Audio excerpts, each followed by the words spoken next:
இன்றைய தினத்தில் பல்வேறு முக்கிய செய்திகளை விரிவாக பார்க்கவிருக்கிறோம். முன்பாக தலைப்புச் செய்திகளை பார்க்கலாம். மேயர் பதவிக்கான தேர்தலை மறைமுகமாக நடத்த அவசர சட்டம், தமிழக அமைச்சரவை கூட்டத்தில் முடிவு என தகவல்.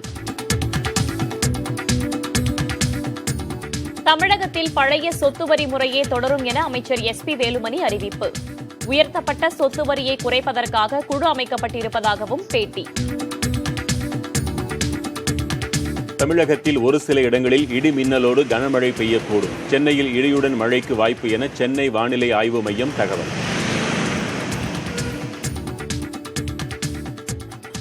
சோனியா காந்தி, ராகுல் காந்தி, பிரியங்காவிற்கு சிறப்பு படை பாதுகாப்பை வாபஸ் பெற்ற விவகாரம்.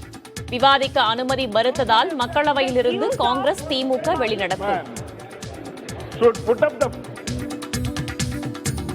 சர்க்கரைக்கான குடும்ப அட்டைகள் வைத்திருப்போர் விரும்பினால் அரிசி குடும்ப அட்டைகளாக மாற்றிக் கொள்ளலாம்.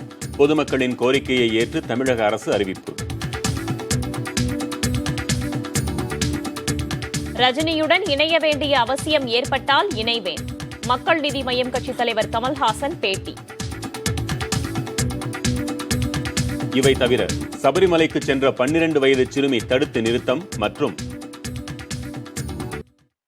முதலமைச்சர் எடப்பாடி பழனிசாமி தலைமையில் தமிழக அமைச்சரவை கூட்டம் இன்று நடைபெற்றது. தலைமைச் செயலகத்தில் முதலமைச்சர் எடப்பாடி பழனிசாமி தலைமையில் அமைச்சரவை கூட்டம் நடைபெற்றது. இதில் தமிழகத்தில் புதிய தொழில்கள் தொடங்க அனுமதி அளிப்பது, உள்ளாட்சி அமைப்புகளுக்கு தேர்தலுக்கான நிதி ஒதுக்கீடு, பொங்கல் பரிசு தொகுப்புக்கு நிதி ஒதுக்குவது, தென்பெண்ணை ஆற்றின் குறுக்கே கர்நாடகா தடுப்பணை கட்டுவதை எதிர்த்து தமிழக அரசு தொடர்ந்த வழக்கு தள்ளுபடி செய்யப்பட்ட நிலையில் அடுத்த கட்டமாக என்ன நடவடிக்கை எடுப்பது என்பன உள்ளிட்ட அம்சங்கள் குறித்து விவாதிக்கப்பட்டதாக கூறப்படுகிறது. மேலும் பல்வேறு துறைகளில் கொள்கை முடிவுகள் குறித்தும் அமைச்சர்களுடன் விவாதித்து முக்கிய முடிவுகள் எடுக்கப்பட்டதாக தெரிகிறது. உள்ளாட்சி தேர்தலை நடத்த மாநில தேர்தல் ஆணையம் முனைப்பு காட்டி வரும் நிலையில் அது தொடர்பாகவும் அமைச்சரவை கூட்டத்தில் ஆலோசிக்கப்பட்டிருக்கலாம் என சொல்லப்படுகிறது. கடந்த 7ஆம் தேதி அமைச்சரவை கூட்டம் நடைபெற்ற நிலையில் ஒரே மாதத்தில் 2வது முறையாக அமைச்சரவை கூட்டம் நடைபெற்றது குறிப்பிடத்தக்கது. மேயர் பதவிக்கான தேர்தலை மறைமுகமாக நடத்துவதற்கு அவசர சட்டம் கொண்டுவர தமிழக அமைச்சரவை கூட்டத்தில் முடிவெடுக்கப்பட்டிருப்பதாக தகவல் வெளியாகியுள்ளது. 15 மாநகராட்சிகளிலும் கவுன்சிலர்கள் மூலம் மேயரை மறைமுகமாக தேர்வு செய்ய திட்டமிடப்பட்டிருப்பதாக கூறப்படுகிறது. கடந்த 2011ஆம் ஆண்டு நடைபெற்ற உள்ளாட்சி தேர்தலின் போது மேயர்கள் மக்களால் நேரடியாக தேர்வு செய்யப்பட்டிருந்தது குறிப்பிடத்தக்கது. மேலும் தமிழகத்தில் புதிய தொழில்கள் தொடங்க அனுமதி அளிப்பது குறித்தும், பொங்கல் பரிசு தொகுப்புக்கு நிதி ஒதுக்கீடு செய்வது தொடர்பாகவும், தென்பெண்ணை ஆற்றின் குறுக்கே கர்நாடகா தடுப்பணை கட்டுவதை எதிர்த்து தமிழக அரசு தொடுத்த வழக்கு தள்ளுபடி செய்யப்பட்ட நிலையில் அடுத்த கட்டமாக என்ன நடவடிக்கை எடுப்பது என்பது குறித்தும் விவாதிக்கப்பட்டதாக கூறப்படுகிறது. தமிழகம் மற்றும் புதுவையில் பெரும்பாலான இடங்களில் இடியுடன் கூடிய கனமழைக்கு வாய்ப்பிருப்பதாக வானிலை ஆய்வு மையம் தெரிவித்துள்ளது. பருவமழை தொடங்கியது முதல் தென் மாவட்டங்கள் மற்றும் நீலகிரி உள்ளிட்ட மாவட்டங்களில் பரவலாக மழை பெய்கிறது.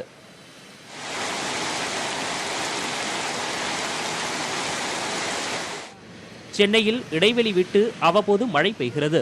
இந்நிலையில் குமரி கடல் பகுதியில் நிலவும் வளிமண்டல சுழற்சி மற்றும் வெப்பசலனம் காரணமாக 6 மாவட்டங்களில் கனமழை பெய்யக்கூடும் என வானிலை ஆய்வு மையம் தெரிவித்துள்ளது. மதுரை, ராமநாதபுரம், நெல்லை, விருதுநகர், தூத்துக்குடி மற்றும் கன்னியாகுமரி ஆகிய மாவட்டங்களில் ஓரிரு இடங்களில் கனமழை பெய்யும் என கூறியுள்ளது. சென்னை, திருவள்ளூர், காஞ்சிபுரம், திருவண்ணாமலை, வேலூர், கடலூர், விழுப்புரம், சேலம் மற்றும் புதுச்சேரியில் ஒரு சில இடங்களில் லேசானது முதல் மிதமான மழை பெய்யும் எனவும், கடலோர மாவட்டங்களிலும் மழைக்கு வாய்ப்புள்ளதாக வானிலை ஆய்வு மையம் தெரிவித்துள்ளது. சென்னையை பொறுத்தவரை வானம் மேகமூட்டத்துடன் காணப்படும் என்றும், சில பகுதிகளில் லேசான மழைக்கு வாய்ப்புள்ளதாகவும் கூறப்பட்டுள்ளது. இதனிடையே தமிழகத்தின் பெரும்பாலான பகுதிகளில் இடி மின்னலுடன் கூடிய கனமழை பெய்ய வாய்ப்புள்ளதாக சென்னை வானிலை ஆய்வு மையம் தெரிவித்துள்ளது. இந்நிலையில் சென்னையில் கிண்டி, ஈக்காட்டுத்தாங்கல், போரூர், வடபழனி, அண்ணா சாலை உள்ளிட்ட பல்வேறு இடங்களில் பரவலாக மழை பெய்தது. புறநகர் பகுதிகளான குன்றத்தூர், செம்பரம்பாக்கம், திருநன்றவூர் உள்ளிட்ட பல பகுதிகளில் மழை பொழிந்தது. அதிகபட்சமாக கடலூரில் 6 சென்டிமீட்டரும், திருச்செந்தூரில் 5 சென்டிமீட்டரும் மழை பதிவாகியுள்ளது.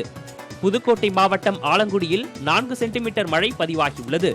மேற்கு தொடர்ச்சி மலைப்பகுதியில் பெய்யும் கனமழையால் தேனி மாவட்டத்தில் பாயும் வராக நதியில் வெள்ளப்பெருக்கு ஏற்பட்டுள்ளது. இதேபோல் திருவள்ளூர், கிருஷ்ணகிரி, தூத்துக்குடி, நெல்லை உள்ளிட்ட பல பகுதிகளில் மழை பெய்தது. உள்ளாட்சி அமைப்புகளில் உயர்த்தப்பட்ட சொத்து வரியை குறைப்பது தொடர்பாக குழு அமைக்கப்பட்டிருப்பதாகவும் அதுவரை பழைய முறைப்படியே வரியை செலுத்தினால் போதும் என்றும் உள்ளாட்சித்துறை அமைச்சர் SP வேலுமணி அறிவித்துள்ளார். சென்னை உள்பட அனைத்து நகரங்களுக்கும் சொத்து வரி கடந்த ஆண்டு உயர்த்தப்பட்டது.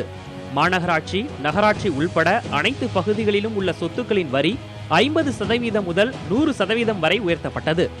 வரி உயர்வை மறுசீராய்வு செய்ய வேண்டும் என குடியிருப்பு சங்கங்கள், வணிகர் சங்கங்கள், அரசியல் கட்சிகள் மற்றும் பொதுமக்கள் கோரிக்கை விடுத்தனர். இந்நிலையில் சென்னை தலைமைச் செயலகத்தில் செய்தியாளர்களை சந்தித்த அமைச்சர் 2018ஆம் ஆண்டு ஏப்ரல் 1ஆம் தேதி முன்பு செலுத்தி வந்த அதே வரியை செலுத்தினால் போதுமானது என தெரிவித்தார்.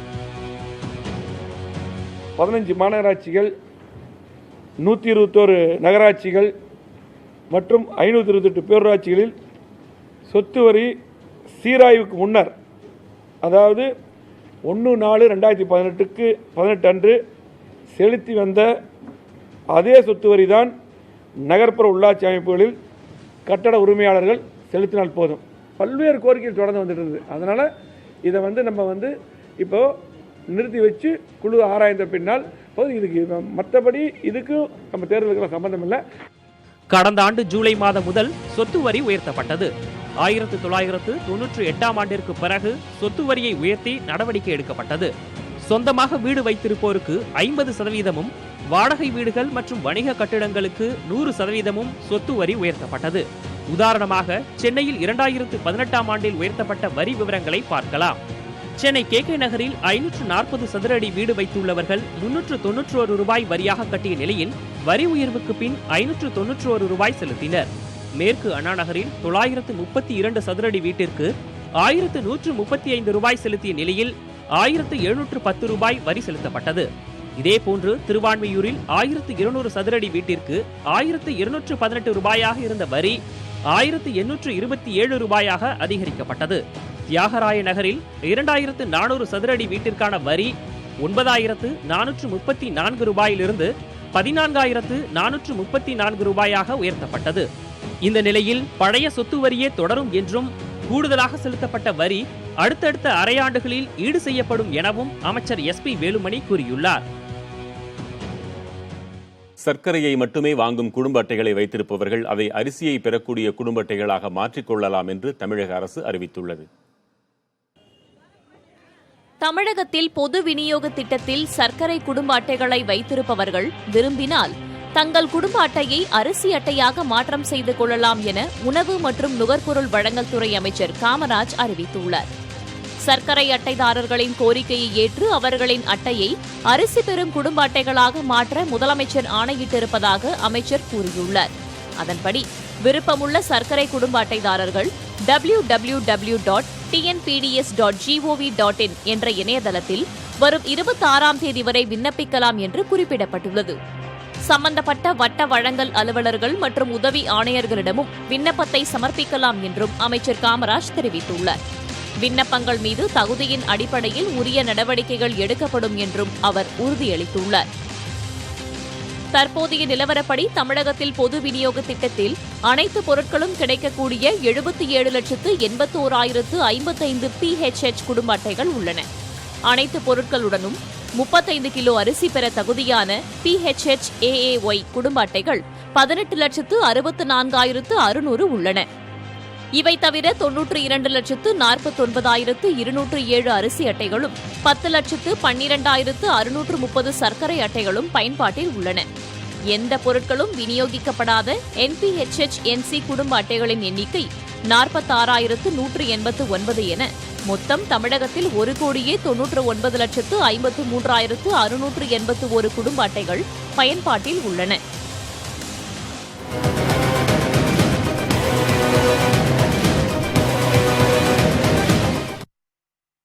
சோனியா மற்றும் ராகுல் காந்திக்கு அளிக்கப்பட்ட சிறப்பு பாதுகாப்பு திரும்பப் பெறப்பட்டிருப்பதற்கு எதிர்ப்பு தெரிவித்து திமுக மற்றும் காங்கிரஸ் கட்சி உறுப்பினர்கள் மக்களவையில் இருந்து வெளிநடப்பு செய்தனர். நாடாளுமன்ற குளிர்கால கூட்டத்தொடரின் 2ஆம் நாளான இன்று 2 அவைகளிலும் அமளி நிலவியது.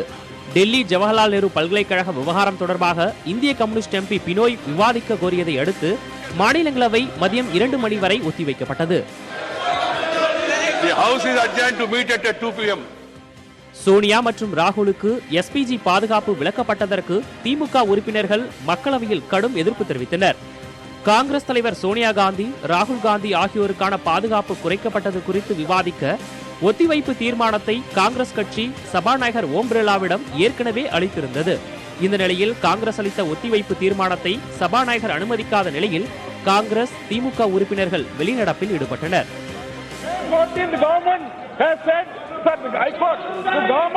प्रतिभा जी का मंडल जी आप बोलना चाहती है? प्रतिभा जी LTTE, the Home Minister in May's voting notification said that the group continued violence and disrespect and prejudicial to the integrity and family of India. Congress, திமுக உறுப்பினர்கள் வெளிநடப்பு செய்த பின்னர் மக்களவை தொடர்ந்து நடைபெற்றது. அப்போது பேசிய அதிமுக எம்பி ரவீந்திரநாத் குமார், தமிழை நாட்டின் அலுவல் மொழிகளில் ஒன்றாக அறிவிக்க மத்திய அரசு முன்வர வேண்டும் என வலியுறுத்தினார். Our Honorable Prime Minister Sri Narendra Modi ji also expressed his favorable views about the Tamil language during his latest visit to my state of Tamil Nadu, as Tamil is a rich and diverse language, and thereby I kindly asserted that Tamil is one of the oldest language. Through you, sir, I urge upon the government to declare the Tamil language as the national official language, enabling to be recognized by UNESCO. மக்களவையில் பேசிய திமுக MP Thamizhachi Thangapandian, Congress MP Jothimani ஆகியோர் ஆழ்துளை கிணற்றில் குழந்தைகள் விழுந்து உயிரிழக்கும் சம்பவம் தொடர்ந்து நிகழ்கிறது என்றும் இதனை தடுக்க மத்திய அரசு உரிய நடவடிக்கை எடுக்க வேண்டும் எனவும் வலியுறுத்தினர். மதியம் 2 மணிக்கு மாநிலங்களவை தொடங்கிய பிறகு ஜாலியன் வாலாபாக் நினைவிடம் தொடர்பான திருத்த மசோதா தாக்கல் செய்யப்பட்டது. ஜாலியன் வாலாபாக் அறக்கட்டளையில் காங்கிரஸ் கட்சியினர் அறங்காவலராக இருக்கின்றனர் என்றும் கட்சி பாகுபாடு இல்லாமல் அறங்காவலர்களை நியமிக்க திருத்தம் செய்ய வேண்டும் என வலியுறுத்தப்பட்டது. மேலும் டெல்லி காற்று மாசு, வாடகத்தாய் விவகாரம் உள்ளிட்டவை குறித்து நாடாளுமன்றத்தில் விவாதிக்கப்பட்டது. இனி செய்திகள் சிலவற்றை சுருக்கமாக பார்க்கலாம். சபரிமலை ஐயப்பசாமி தரிசனம் செய்ய வந்த 12 வயது சிறுமியை காவல்துறையினர் தடுத்து நிறுத்தினர். அனைத்து வயது பெண்கள் சபரிமலைக்கு செல்லலாம் என உச்சநீதிமன்றம் தீர்ப்பு அளித்தாலும் இளம் பெண்களுக்கு பாதுகாப்பு அளிக்க இயலாது என்று கேரள அரசு தெரிவித்தது. இந்த நிலையில் சபரிமலை கோயிலுக்கு வரும் பெண்களின் வயதை உறுதி செய்யும் பணியில் காவல்துறையினர் ஈடுபட்டுள்ளனர். இந்த நிலையில் புதுச்சேரியைச் சேர்ந்த சிறுமி ஒருவர் தனது தந்தை மற்றும் உறவினர்களுடன் சபரிமலை தரிசனம் செய்ய சென்றுள்ளார். பம்பை முகாமில் சிறுமியின் வயதை ஆதார் அட்டையில் சரிபார்த்த காவல்துறையினர் அவருக்கு 12 வயது என்பதை உறுதி செய்தனர். ஆன்லைனில் விண்ணப்பிக்கப்பட்ட போது 10 வயது என்று குறிப்பிட்டு விண்ணப்பத்தில் இருந்தது தெரியவந்தது. இதையடுத்து அவர் முகாமிலேயே தங்க வைக்கப்பட்டதை அடுத்து அவருடன் வந்த தந்தை மட்டுமே சபரிமலை ஐயப்பனை தரிசனம் செய்ய அனுமதி வழங்கப்பட்டது. தமிழகத்தில் புதிதாக அறிவிக்கப்பட்டுள்ள 5 மாவட்டங்களை முதலமைச்சர் எடப்பாடி பழனிசாமி வரும் 22ஆம் தேதி முதல் தொடக்கி வைக்க உள்ளார். தமிழகத்தில் செங்கல்பட்டு, தென்காசி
முதலில் அதிமுக வெற்றி என்ற அதிசயம் மட்டுமே நிகழும் என அமைச்சர் ஜெயக்குமார் தெரிவித்துள்ளார்.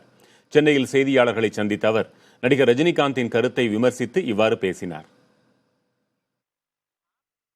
இந்த ஆட்சி நீடிக்குமா, கட்சி நீடிக்குமா, நடந்தது அது ஒரு பெரும் அதிசயம், புரியுதா? அதே போன்று 2021 மறுபடியும் அதிமுக ஆட்சி வருமா, அந்த அதிசயம் நடக்குமா, அந்த அதிசயம் நடக்கும். உள்ளாட்சி தேர்தலில் கண்டிப்பாக அதிமுக எல்லா இடத்தையும் கைப்பற்றி முழுமையளவுக்கு உள்ளாட்சி நல்லாட்சி என்ற அடிப்படையில் அந்த அதிசயம் நடக்குமானா அந்த அதிசயம் நிச்சயமாக தமிழ்நாட்டில் நடக்கும். அதனால் இதுதான் இந்த அதிசயங்கள் தமிழ்நாட்டில் நடக்க முடிய அவங்க சொல்கிற மாதிரி வேறு எந்த அதிசயமும் தமிழ்நாட்டில் நடக்க போகிறதில்லை. தமிழகத்தின் மேம்பாட்டிற்காக சேர்ந்து பயணிக்க வேண்டிய அவசியம் வந்தால் ரஜினிகாந்துடன் இணைய தயார் என்று மக்கள் நீதி மய்யம் கட்சியின் தலைவர் கமல்ஹாசன் தெரிவித்தார். சென்னை விமான நிலையத்தில் செய்தியாளர்களுக்கு பேட்டியளித்தவர் இதனை தெரிவித்தார். அரசியலில் கமலஹாசனும் ரஜினிகாந்தும் இணையும் அதிசயம் நடக்கும். இல்லை, நாங்கள் இணையறதில் அதிசயம் ஒன்றுமே இல்லை. ஏன்னா 44 வருஷமாக இணைஞ்சு தான் இருக்கோம்.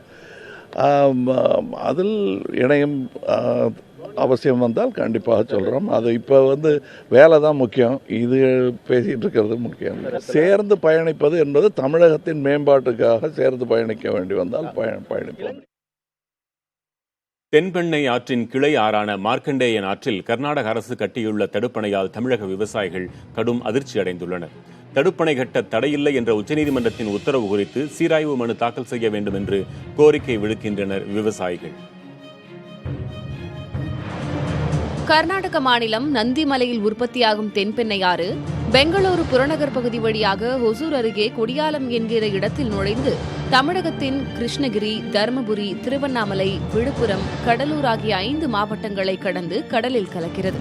இந்த 5 மாவட்டங்களின் முக்கிய நீராதாரமாக உள்ள தென்பெண்ணைக்கு அதிக நீர்வரத்து உள்ளதாக மார்க்கண்டேய நதி பார்க்கப்படுகிறது. இந்த நதியின் குறுக்கே கர்நாடக தமிழக எல்லையில் அடர்ந்த வனப்பகுதியில் எரகோல் என்ற இடத்தில் 2004ஆம் ஆண்டு கர்நாடக அரசு தடுப்பணை கட்ட துவங்கியது. கர்நாடக மாநிலத்தில் உள்ள மாலூர், பங்காருப்பேட்டை, கோலார், தங்கவயல் ஆகிய 3 தாலுகாக்களுக்கும் 48 கிராமங்களுக்குமான குடிநீருக்காக இந்த தடுப்பணையை கர்நாடகா கட்ட துவங்கியது. இதனை எதிர்த்து தமிழக அரசு சார்பில் தொடரப்பட்ட வழக்கில் அண்மையில் தீர்ப்பளித்த உச்சநீதிமன்றம் தடுப்பணை கட்ட கர்நாடக அரசுக்கு தடை இல்லை என தீர்ப்பு வழங்கியது. நீதிமன்ற தீர்ப்பை அடுத்து கிருஷ்ணகிரி மாவட்ட விவசாயிகள் அச்சமடைந்திருக்கிறார்கள். அணையினுடைய உயரம் 50 மீட்டர், சுமார் 185 அடி உயரம் கொண்டது. மேட்டூர் அணையை விட பெரியது. 5 டிஎம்சி தண்ணீர் கொள்ளளவு கொண்டது. இந்த ஆற்றிலே வருகின்ற தண்ணீர் 100% நிறுத்தப்பட்டுவிடும்.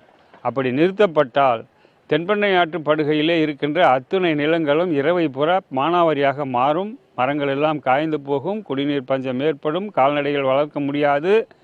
இதனால் விவசாயிகள் 1 கோடி விவசாயிகளுடைய வாழ்வாதாரம் பாதிக்கப்பட்டு விவசாயிகள் எல்லாம் கூலி வேலைக்கு அடுத்த மாநிலங்களுக்கு தஞ்சம் போக வேண்டிய சூழ்நிலை ஏற்படும்.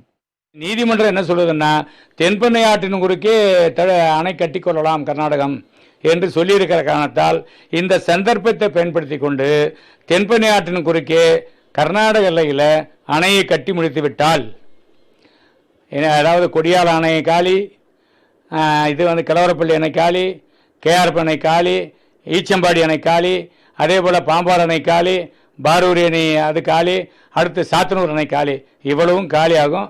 10 லட்சம் ஏக்கர் நாசமாக போகும். உடனடியாக மேல்முறையீடு செய்து தமிழகத்திற்கு, அதன் குறிப்பாக கிருஷ்ணகிரி இந்த 5 மாவட்டங்களுக்கு அந்த தென்பெண்ணை ஆற்றில் இருக்கக்கூடிய உரிமையை பெற்றுத்தர வேண்டும். இந்நிலையில் தமிழக அமைச்சரவை கூட்டத்தில் கர்நாடக தடுப்பணை விவகாரம் விவாதிக்கப்பட்டுள்ளதாக தகவல் வெளியாகியுள்ளது. கர்நாடகா தடுப்பணை கட்ட தடையில்லை என்ற உச்சநீதிமன்ற உத்தரவை சட்ட ரீதியாக அணுக தமிழக அமைச்சரவையில் முடிவெடுக்கப்பட்டுள்ளதாகவும் தெரிகிறது. புதிய தலைமுறைக்காக கிருஷ்ணகிரியில் இருந்து செய்தியாளர் பழனிவேல். இலங்கையில் தேர்தல் முடிவடைந்து புதிய அதிபர் பதவியேற்றிருக்கும் நிலையில் தமிழ் ஈழ விடுதலை புலிகள் இயக்கத்தின் தலைவர் பிரபாகரன் வசித்து வந்த இல்லத்தின் தற்போதைய நிலையை இப்போது பார்க்கலாம். இதுகுறித்து தகவல்களை களத்திலிருந்து தருகிறார் நமது செய்தியாளர் ஸ்டாலின். இப்போது இருக்கக்கூடிய இடம் யாழ்ப்பாணம் மாவட்டத்தில் உள்ள வல்வெட்டித்துறை. வல்வெட்டித்துறைனாலே நம்மளுக்கு கண்டிப்பாக யார் ஞாபகம் வருவான்றது சொல்ல தேவையில்லை. தமிழீழ விடுதலை புலிகளுடைய தலைவர் பிரபாகரனுடைய இல்லத்துக்கு முன்பு தான் தற்போது இருக்கிறேன். 2012 வரை இந்த இடத்துல வந்து அவருடைய வீடு வந்து இருந்தது. ஆனால் அதன் பிறகு அந்த போர் முடிவுற்ற பிறகு தொடர்ச்சியாக மக்கள் அதிகமாக வரக்கூடிய ஒரு நிலையில் இராணுவம் அவருடைய வீட்டை முழுவதுமாக வந்து தகர்த்துட்டாங்க அப்படின்னு சொல்லப்படுது. தற்போது புதர் மண்டி தான் இந்த பகுதி முழுவதுமாக காட்சியளிக்கிறது. நேரடியாக பார்க்கலாம். நம்மளுடைய ஒளிப்பதிவு மதனுக்கு வந்து காட்டி கொண்டிருக்கிறார்.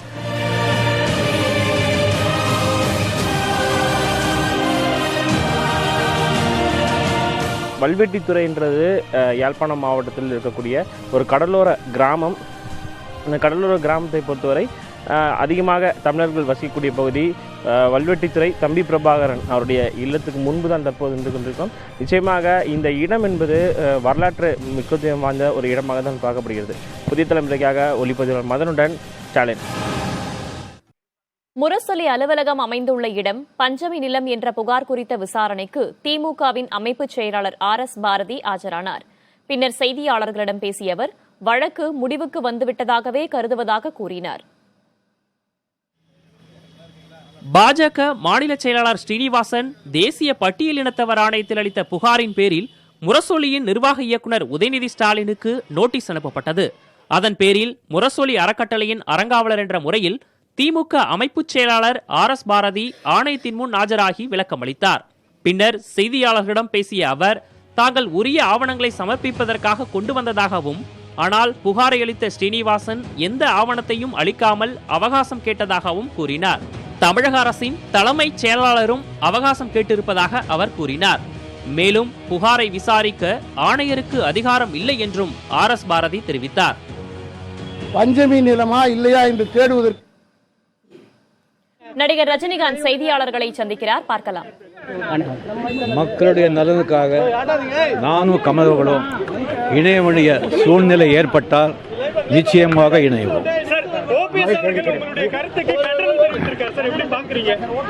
அது அவருடைய தனிப்பட்ட கருத்து. அதுக்கு நான் கருத்து கூற விரும்புகிறேன்.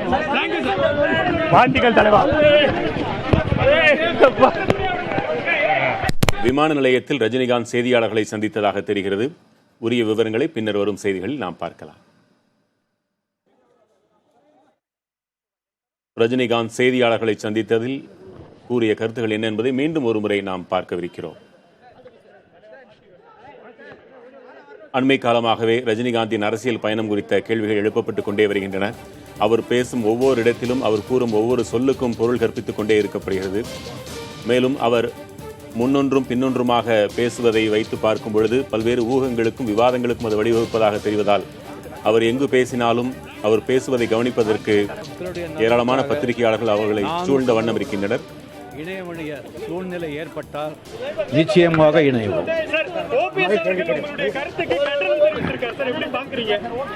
அது அவருடைய தனிப்பட்ட கருத்து. அதுக்கு நான் கருத்து கூற விரும்புகிறேன். எழுப்பப்பட்ட 2 கேள்விகளுமே எதிர்நோக்கக்கூடிய கேள்விகள். ஒன்று, கமலோடு இணைந்து பணியாற்றுவீர்களா என்று. தேவையென்றால் இணைவோம் என்றுதான் இருவருமே கூறியிருக்கிறார்கள். சொல் அல்ல, செயல்தான் முக்கியம், தேவைப்படும் பொழுது பார்த்துக் கொள்ளலாம் என்று கமல்ஹாசன் கூறியதை சற்று முன்னர் நாம் பார்த்தோம். தற்பொழுது ரஜினிகாந்தும் அதை ஒட்டியே பேசியிருக்கிறார். இரண்டாவது குறிப்பிடத்தகுந்த ஒன்று, முதலமைச்சர் இவரை பற்றி விமர்சித்ததற்கு அதற்கும் உரிய பதிலாக துணை முதலமைச்சர் விமர்சித்ததற்கு உரிய பதில் அளித்திருக்கிறார். நாம் பின்வரும் செய்திகளில் விரிவாக பார்க்கலாம். முரசொலி அலுவலகம் அமைந்துள்ள இடம் பஞ்சமி நிலம் என்ற புகார் குறித்த விசாரணைக்கு திமுக அமைப்பு செயலாளர் RS பாரதி ஆஜரானார். பின்னர் செய்தியாளர்களிடம் பேசிய அவர் வழக்கு முடிவுக்கு வந்துவிட்டதாகவே கருதுவதாக கூறினார். பாஜக மாநில செயலாளர் ஸ்ரீனிவாசன் தேசிய பட்டியலினத்தவர் ஆணையத்தில் அளித்த புகாரின் பேரில் முரசொலியின் நிர்வாக இயக்குநர் உதயநிதி ஸ்டாலினுக்கு நோட்டீஸ் அனுப்பப்பட்டது. அதன் பேரில் முரசொலி அறக்கட்டளையின் அறங்காவலர் என்ற முறையில் திமுக அமைப்பு செயலாளர் RS பாரதி ஆணையத்தின் முன் ஆஜராகி விளக்கமளித்தார். பின்னர் செய்தியாளர்களிடம் பேசிய அவர் தாங்கள் உரிய ஆவணங்களை சமர்ப்பிப்பதற்காக கொண்டு வந்ததாகவும், ஆனால் புகாரை அளித்த ஸ்ரீனிவாசன் எந்த ஆவணத்தையும் அளிக்காமல் அவகாசம் கேட்டதாகவும் கூறினார். தமிழக அரசின் தலைமைச் செயலாளரும் அவகாசம் கேட்டிருப்பதாக அவர் கூறினார். மேலும் புகாரை விசாரிக்க ஆணையருக்கு அதிகாரம் இல்லை என்றும் RS பாரதி தெரிவித்தார். பஞ்சமி நிலமா இல்லையா என்று தேடுவதற்கு 1 மணி நேரம் போதும். அரசாங்கத்துக்கு ஒரே 1 மணி நேரம் போதும். ஆனால் நீங்கள் சம்மன் அனுப்பி தின்னாள் ஆகிறது. தேடுகிறார்கள் இருந்தால் அல்லவா கிடைப்பதற்கு. ஆகவே போகிற போக்கிலே ரோட்லே போகிறவங்கெல்லாம் சொல்லுகிற குற்றச்சாட்டுக்கு பதில் சொல்ல முடியாது. ஆகவே உங்களுக்கு இந்த விசாரிக்கிற அதிகாரமே இல்லை. ஏனென்றால் இது ஒரு குவாஷி ஜுடிஷியல் பாடி. சில விதிமுறைகளை நீங்கள் பின்பற்ற வேண்டும். அதற்குரிய சுப்ரீம் கோர்ட் ஜட்ஜ்மெண்ட்டை எல்லாம் கொடுத்திருக்கிறோம். ஆக இன்றே இந்த வழக்கு முடிந்து விட்டதாகவே நான் கருதுகிறேன். காரணம் என்னவென்று கேட்டால், ஆணையர் அவர்களுக்கு இதில் தலையிடுகிற அதிகாரம் இல்லைன்னு சொல்லிட்டோம். கவர்மெண்ட்டும் டைம் வாங்கிட்டாங்க. அதே மாதிரி கம்ப்ளைண்ட்டும் டைம் வாங்கிட்டாரு. எங்ககிட்ட இருக்கிற ஆவணங்களை நாங்கள் தயார் நிலையில் வந்தோம். ஆக இது மிகப்பெரிய வெற்றி. ஆனால் ஆதாரங்களை ஆணையத்தில் தாங்கள் சமர்ப்பித்திருப்பதாகவும் திமுக எந்த ஆதாரங்களையும் அளிக்கவில்லை என்றும் பாஜக மாநில செயலாளர் ஸ்ரீனிவாசன் தெரிவித்தார். ஆதாரம் கொடுத்துருக்கோம் சார், இன்னைக்கு கொடுத்துருக்கோம். இல்ல இல்ல இல்ல இன்னைக்கு ஆதாரங்கள்லாம் கொடுத்துருக்கிறோம். உங்களுக்கு வேணா ஊடக நண்பர்களுக்கு ஒரு ஆதாரம் கொடுக்க முடியும். எல்லா ஆதாரமும் கொடுத்துருக்கோம். அதாவது 1936 இருந்து இருந்த கவர்மெண்ட் கெசட் காப்பி, அதுக்கு ஸ்டாண்டிங் ஆர்டர் என்ன இருக்கு, ஆர்எஸ்ஆர் எஸ்எல்ஆர் என்பதெல்லாம் கொடுத்துருக்கிறோம். இன்னும் சில விவரங்களை ஆர்டிஐ மூலமாக மனு செய்திருக்கிறோம். அரசாங்கத்திடமிருந்து கேட்டிருக்கோம். உங்களிடம் இருக்கிற ஆதாரங்களை எங்களிடம் பகிர்ந்து கொள்ளுங்கள் என்று அரசாங்கமும் சொல்லியிருக்கிறார்கள். அதனால் இது ஒரு பெரிய விஷயம் அது. ஆனால் இப்போ ஆதாரத்தை எங்களிடம் இருக்கிறதெல்லாம் கொடுத்துருக்கிறோம், அரசாங்கத்திடம் தான் கொடுத்துருக்கிறது. திமுகவிடம் இருந்து எந்த ஆதாரமும் இதுவரை அவர்கள் கொடுக்கவில்லை. நாங்கள் அவகாசம் கேட்கல, நாங்கள் ஒரு நாள் கூட அவகாசம் கேட்கல. அரசாங்கம் அவகாசம் கேட்குது, ஜனவரி வரைக்கும் அவகாசம் கேட்கலாம். இரு தரப்பினரை தொடர்ந்து செய்தியாளர்களிடம் பேசிய தேசிய தாழ்த்தப்பட்டோர் ஆணைய துணைத் தலைவர் முருகன், மனுதாரர்கள் தரப்பில் சில ஆவணங்கள் தருவதாக கூறியிருப்பதாக தெரிவித்தார். இன்னைக்கு கேஸில் அரசாங்க சார்பில் தலைமைச் செயலாளர் அப்பீர் ஆயிருந்தாங்க. அதே மாதிரி முரசொலி ட்ரஸ்ட் மூலிமா அவங்களுடைய வழக்கறிஞரும் அவங்களுடைய நிர்வாக ட்ரஸ்டி திரு ஆர்எஸ் பாரதி அவங்களும் அப்பீர் ஆயிருந்தாங்க. அதே மாதிரி பெட்டிஷனர்ஸ், அதில் இம்ப்ளீட் பெட்டிஷனர் மொத்தம் 4 பேரும் அப்பீர் ஆயிருந்தாங்க. அதில் அரசாங்க தரப்பில் கொஞ்சம் டாக்குமெண்ட்ஸ் கொடுத்துருக்காங்க. இன்னும் அவங்க ஃபர்தராக வெரிஃபை பண்ணணும், அதனால் டைம் கேட்டிருக்காங்க. அதே நாள் பெட்டிஷனர்ஸும் அவங்க கொஞ்சம் டாக்குமெண்ட்ஸ் கொடுக்குறேன்னு சொல்லியிருக்காங்க. இந்த இம்ப்ளீட் பெட்டிஷனர் நிறைய ஆர்டிஎல் போட்டு ஆர்டிஎல்ல நிறைய டாக்குமெண்ட்ஸ் வச்சுருக்கோம், அது விஷயமா டாக்குமெண்ட்ஸ் சப்மிட் பண்ணணும்னு சொன்னாங்க. பஞ்சமி நிலம் குறித்த புகார் மீதான வழக்கை ஜனவரி 1 வாரத்துக்கு ஒத்திவைத்திருப்பதாக முருகன் மேலும் கூறினார்.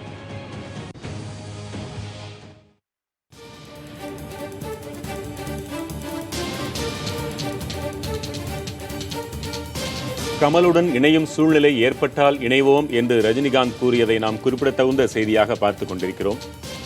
மக்களின் நலனுக்காக கமல்ஹாசனுடன் இணையும் சூழல் ஏற்பட்டால் நிச்சயம் இணைவோம் என்று நடிகர் ரஜினிகாந்த் சென்னை விமான நிலையத்தில் செய்தியாளர்களை சந்திக்கும் போது கூறியிருக்கிறார். அண்மை செய்தியாக பார்க்கிறோம். முன்னதாக தமிழகத்தின் மேம்பாட்டிற்காக சேர்ந்து பயணிக்க வேண்டிய அவசியம் வந்தால் ரஜினிகாந்துடன் இணைய தயார் என்று மக்கள் நீதி மய்யம் கட்சியின் தலைவர் கமல்ஹாசன் சென்னை விமான நிலையத்தில் பேட்டியளித்திருந்தார். தற்போது ரஜினிகாந்தும் கமலுடன் இணையும் சூழல் ஏற்பட்டால் இணைவோம் என்று கூறியிருக்கிறார். செய்தியாளர் ரமேஷ் இணைப்பில் இருக்கிறீங்க, கூடுதல் விவரங்கள் என்ன சொல்லுங்க. அதாவது பாத்தீங்கன்னா சொன்னால் சென்னை விமான நிலையத்தில் ரஜினிகாந்த் பேட்டி கொடுத்திருக்கிறார். அதுல தமிழக மக்களின் வளர்ச்சிக்காக தேவைப்பட்டால் கமலும் நானும் இணைவோம் என்ற ஒரு 2 நிமிட பேட்டியை மட்டும் கொடுத்துவிட்டு சென்றிருக்கிறார். சற்று முன்பாக ஒரிசா மாநிலத்திலிருந்து புவனேஸ்வரிலிருந்து டாக்டர் பட்டம் பெற்று திரும்பிய கமலஹாசனும் இதே கருத்தை சொல்லியிருந்தார். இணைந்து செயல்பட தயார் என்று சொல்லியிருந்தார். கொடுத்த 1 மணி நேரத்திலேயே ரஜினிகாந்தும் அதற்கு இசைவு தெரிவித்திருக்கிறார். கடந்த சில தினங்களுக்கு முன்பு இளையராஜாவுடைய இசை நிகழ்ச்சியில் நேரு உள்விளையாட்டு அரங்கில் நடைபெற்ற பொழுது 2 பேருமே இதே கருத்துக்களை பேசியிருந்த நிலையில் தற்பொழுது இணைவது குறித்து சொல்லியிருக்கிறார்கள். ஏற்கனவே 2 ஆண்டுகளுக்கு முன்பு நிச்சயமாக சட்டமன்ற தேர்தலில் 234 தொகுதியிலும் போட்டியிடுவேன் என்று ரஜினிகாந்த் சொல்லியிருந்தார். தற்பொழுது இணைந்து செயல்படுவோம் என்று சொல்லியிருக்கிறார். அண்மையில் நடைபெற்ற மக்களவை தேர்தலில் கமல் தனித்து போட்டியிட்டாலும் ஒரு தொகுதியில் கூட வெற்றி பெற முடியல, ஒரு கணிசமான 3% வாக்குகளை பெற்றிருந்தார். இந்த அடிப்படையில் தற்பொழுது இணைந்து செயல்படுவோம் என்ற ஒரு கருத்தை தெரிவித்திருக்கிறார்கள். என்று சொன்னால் தனியாக செயல்பட்டால் வெற்றி வாய்ப்பு கிடைக்காதோ என்ற ஒரு எண்ணத்திலும், அது மட்டுமல்ல இணைந்து செயல்படும் போது வாக்கு சதவீதம் உயர்வதற்கு வாய்ப்பு இருக்கிறது, அந்த அடிப்படையில் பேசியிருக்கலாம் என்று அரசியல் விமர்சகர்கள் பார்க்கிறார்கள். ரஜினி விமான நிலையத்தில் செய்தியாளர் சந்தித்த அவருடைய பயண திட்டம் என்ன? அவரை பொறுத்தவரை பார்த்தீர்கள் என்று சொன்னால் இங்க ஒரு விழாவில் பங்கேற்றுவிட்டு அவர் சென்றிருக்கிறார். மற்ற விவரங்கள் கூடுதல் விவரங்கள் பிறகுதான் தெரிய வரும். ரமேஷ், ஒரு நொடி இணைப்புல மூத்த பத்திரிகையாளர் துக்ளக் ரமேஷ் இணைப்பில் இருக்கீங்க. வணக்கம் ஐயா. கமலை போலவே ரஜினிகாந்தும் தேவை என்றால் பயணிப்போம் என்று சொல்லியிருக்கிறாரு. இருவரும் சேர்வது ஒரு அதிசயம் என்று நடந்துவிட்டால் உங்கள் பார்வை என்ன? இருவரும் சேர்வதற்கான வாய்ப்புகள் எவ்வளவு தூரம் இருக்கின்றன என்பது எனக்கு புரியவில்லை. ஏனென்று சொன்னால் இருவரும் சேர்வது என்று சொன்னால் சில விட்டுக் கொடுத்தல்கள் இருக்க வேண்டும்.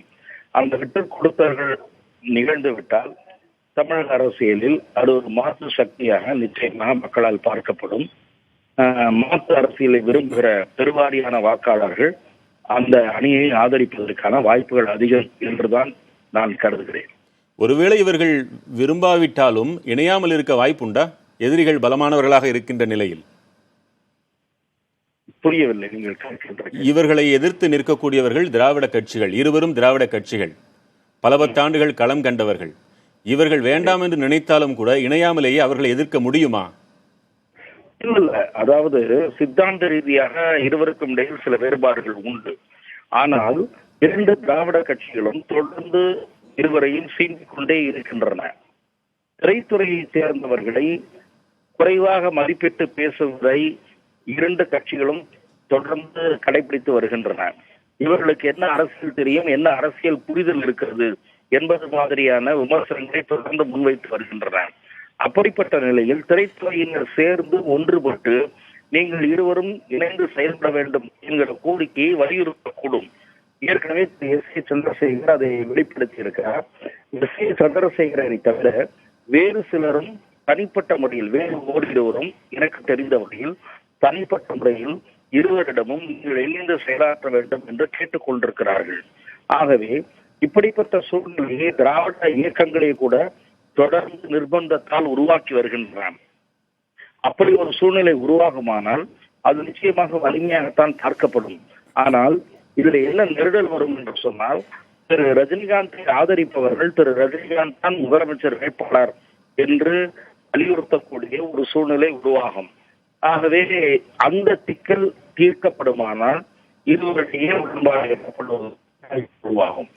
நன்றி ஐயா. மூத்த பத்திரிகையாளர் ராதாகிருஷ்ணன் இணைப்பில் இருக்கிறீங்க. வணக்கம் ராதாகிருஷ்ணன். கமல் என்றால் அரசியலில் இடது நெருங்கிய சிந்தனை, ரஜினி என்றால் வலதை நெருங்கிய சிந்தனை என்று ஒருவாறு புரிந்து கொண்டிருந்தார்கள். இருவரும் இணைவதற்கு தேவையென்றால் தயார் என்று சொல்லியிருக்கிறார்களே, உங்கள் கருத்து என்ன? என்னை பொறுத்தவரை இருவருக்கும் தெரிந்து விட்டது. நாம் தனித்து நின்று விட்டால் 2%, 3% ஓட்டுல ஒதுங்கி விடுவோம் என்று. அப்போ இந்த ஒரு புது ஒரு மேட்டர் கொண்டு வந்தால் எப்படி இருக்கும்? அதாவது நாங்கள் 2 பேரும் தமிழகத்துக்காக இணைகிறோம் என்று முன்னாடி தோணலையா? இது ஏன் திடீர்னு இப்ப தோணுது? ஒரு 2 தேர்தலுக்கு பிறகு, ஒரு தேர்தலில் அவ்வளவு கம்மியாக வாக்கு வாங்கின பிறகு கமலுக்கு இப்படி ஒருவேளை ஒரு ஐடியா தோணி இருக்கலாம்.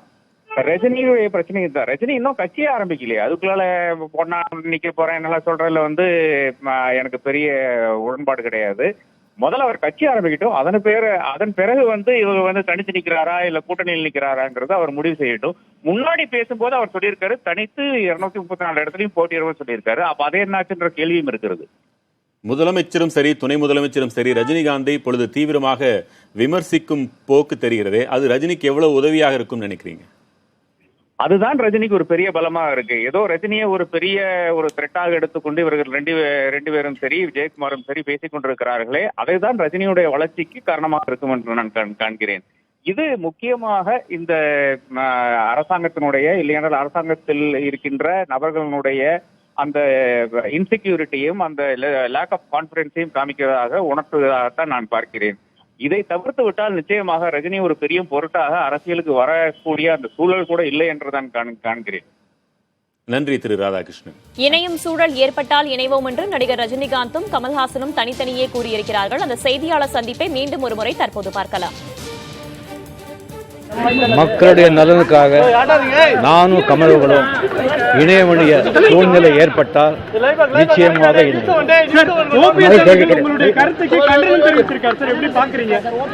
அது அவருடைய தனிப்பட்ட கருத்து. அதுக்கு நான் கருத்து கூற விரும்புகிறேன்.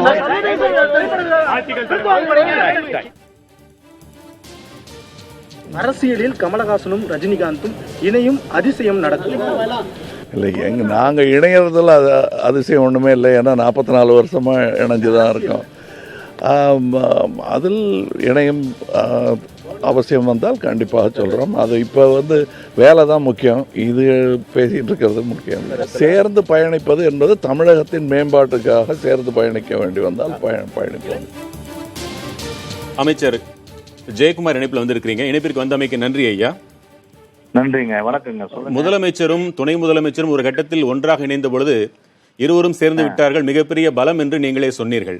அதே போல இப்பொழுது கமல்ஹாசனும் ரஜினிகாந்தனும் கூட வேண்டுமென்றால் இணைகிறோம் என்று சொல்லியிருக்கிறார்கள் என்றால் உங்களுக்கு பலம் பொருந்திய ஒரு எதிர்ப்பு உருவாகிறது என்றுதானே பொருள்? உங்கள் பார்வை என்ன? அதாவது இப்ப யார் எப்படி இணைந்தாலும் சரி, அது எங்களை பற்றி நாங்கள் கவலைப்படுவதாகவே இல்லை.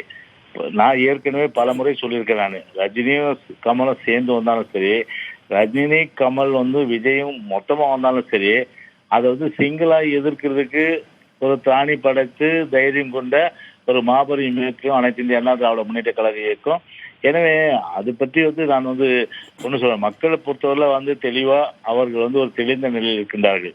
தமிழ்நாட்டை பொறுத்தவரை அனைத்து இந்திய அண்ணா திராவிட முன்னேற்ற கழகம் தான் என்றைக்கும் அரியணையில் இருக்க வேண்டும் என்பது. எனவே அந்த வகையில் நிச்சயமாக 2021 கூட நாங்க தான் வருவோம். இணையத்தை பத்தி நான் ஒன்றும் சொல்ல முடியாது. அது ரஜினியும் கமல் அதே போல கூட யார் வேணாலும் வச்சுக்கிட்டு அவங்க மொத்தமா வரட்டும், நல்ல விஷயம்தான். இப்போ நீங்க அரசியல் இருக்கக்கூடியவர்கள், பழுத்த அனுபவம் பெற்றவர்கள், கேள்விகளை தவிர்க்க தெரிந்தவர்கள். ஆனால் முதலமைச்சரும் சரி துணை முதலமைச்சரும் சரி இதற்கு பதில் கொடுக்க வேண்டிய நிலைக்கு வந்திருக்கிறீங்கன்னா ஏதோ ஒரு அச்சம், ஒரு நெருக்கடிக்கு உள்ளாயிருக்கிறீங்கன்னு எடுத்துக்க முடியாதா?